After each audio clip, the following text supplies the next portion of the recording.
Se dire qu'un matin, un enfant va se réveiller et va se dire « Tiens, aujourd'hui, je vais vendre mon corps et c'est ok ».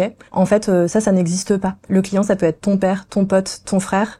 Et la victime, ça peut être ta nièce, ta copine et ta fille. C'est anormal aujourd'hui que des adultes se permettent de mettre en prostitution des enfants, quoi.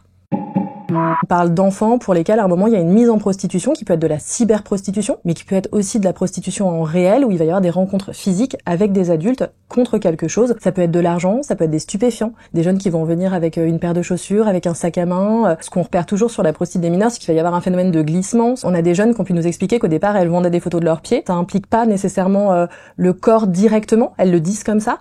Et puis il y a les rencontres physiques et là nous c'est ce qu'on appelle la bascule vers les conduites prostitutionnelles. Ce qu'on voit très clairement c'est qu'en fait il y a des stratégies pédocriminelles qui vont vraiment participer à comment on fait de la mise en confiance, comment on génère de l'isolement. Exemple, ça va être au départ le petit copain, donc le fameux ce qui s'appelle le lover boy, qui est un mot que moi j'aime pas trop parce que je trouve que c'est très sympa pour un petit copain proxénète, qui va arriver et qui va dire t'es merveilleuse, ce que tu fais c'est super, t'es différente des autres, t'es extrêmement mature. Ça c'est vraiment quelque chose qu'on entend tout le temps.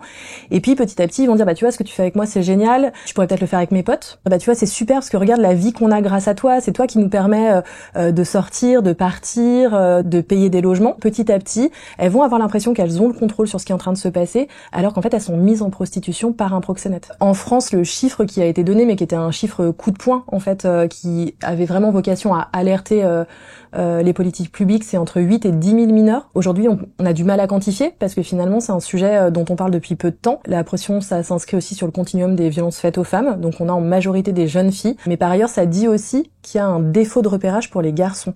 C'est-à-dire que là où, par exemple, pour une fille qui revient avec des nouveaux vêtements, on va se dire, les professionnels ou les parents vont se dire à un moment, il peut y avoir usage du corps, il peut y avoir peut-être contrepartie. Pour un garçon, ce qui va arriver en premier, c'est de se dire c'est du deal. Pour des jeunes garçons, parfois on nous appelle et on nous dit ben non mais c'est pas possible parce qu'il est pas homosexuel. Il est pas là le sujet dans cette situation.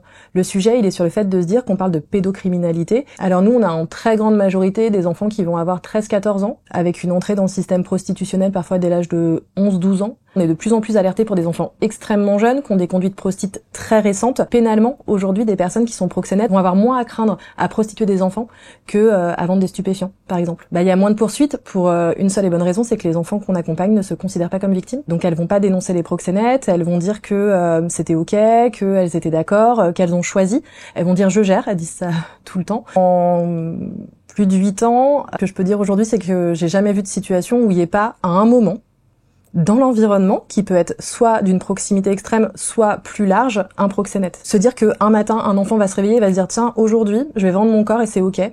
En fait, ça n'existe pas. Et donc, ça pose la question d'un système, ça pose la question de la télévision, des séries, ça pose la question de comment aujourd'hui on peut parfois glamouriser le recours à la prostitution et se dire que c'est ok, en fait, si on est d'accord. En tout cas, ce que je peux dire sur les proxénètes, c'est que en très très grande majorité, ce sont des hommes, que ce sont des hommes qui vont user de stratégies et répondre à des carences affectives pour mettre en prostitution, qui vont user de violences physiques, sexuelles et psychologiques, et que on voit des proxénètes de 17 ans, on en voit de 45 ans, on voit des proxénètes qui viennent de classes sociales défavorisées, mais aussi de classes sociales plutôt aisées. En fait, quand les parents nous appellent, souvent ce qui se passe, c'est qu'ils ont vu sur le téléphone des messages, ils ont vu des photos. On est appelé par des personnes qui vont être de tous les milieux sociaux, et ça aussi c'est important de l'avoir en tête. La prostitution des mineurs, ça ne touche pas que les classes défavorisées. On est aussi appelé par des parents qui sont des parents ressources, qui sont des gens bien, qui n'ont pas forcément été des parents maltraitants ou négligents. Bien sûr que ça existe, mais il n'y a pas que ça.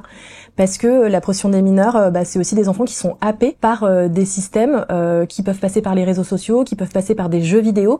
Et aujourd'hui, la question, c'est aussi comment on forme les parents au numérique, comment on forme les enfants au numérique, comment on fait de la prévention, parce que les pédocriminels, ils ont très bien compris qu'ils pouvaient capter des enfants comme ça. C'est une problématique qui est difficile à repérer parce que c'est ce que nous on appelle les signaux faibles. C'est-à-dire que il va pas y avoir comme ça un enfant qui arrivera spontanément, ou en tout cas c'est extrêmement rare, qui va dire je me prostitue. D'une part, les enfants ne se considèrent pas en situation de prostitution, et donc on va repérer des petites choses sur ce phénomène de glissement toujours qui va être celui de changement de comportement, des fugues. Alors les fugues, c'est pas forcément des fugues la nuit. La prostitution des mineurs, ça se passe aussi beaucoup en journée, et donc ça peut être 2h le matin, 2h l'après-midi, et puis finalement on va avoir aussi de nouvelles personnes qui vont apparaître dans l'environnement. On voit beaucoup de relations duelles très fortes, de relations de fusion avec une amie dont on n'avait jamais entendu parler avant. Puis il peut y avoir aussi des jeunes qui vont revenir avec des cadeaux, avec des habits, avec des chaussures, avec un nouveau téléphone. Aujourd'hui, moi j'ai l'intime conviction qu'il n'y a pas de prostitution qui se passe bien, qu'il y a toujours de la violence, que véritablement pour les enfants qu'on reçoit, c'est une fracture dans leur vie. Ce qu'il faut avant tout, c'est leur permettre d'être reconnus victimes. Moi, je leur dis tout le temps en entretien, même si c'est toi qui as envoyé le SMS, en fait, tu n'es pas responsable, c'est à l'adulte de dire non. C'est des enfants qui ont une mauvaise estime d'eux-mêmes, qui vont pouvoir se dire qu'ils valent rien.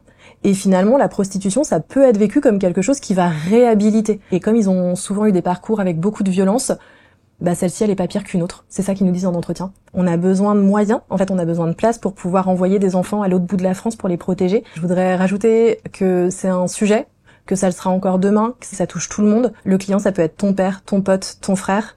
Et la victime, ça peut être ta nièce, ta copine et ta fille.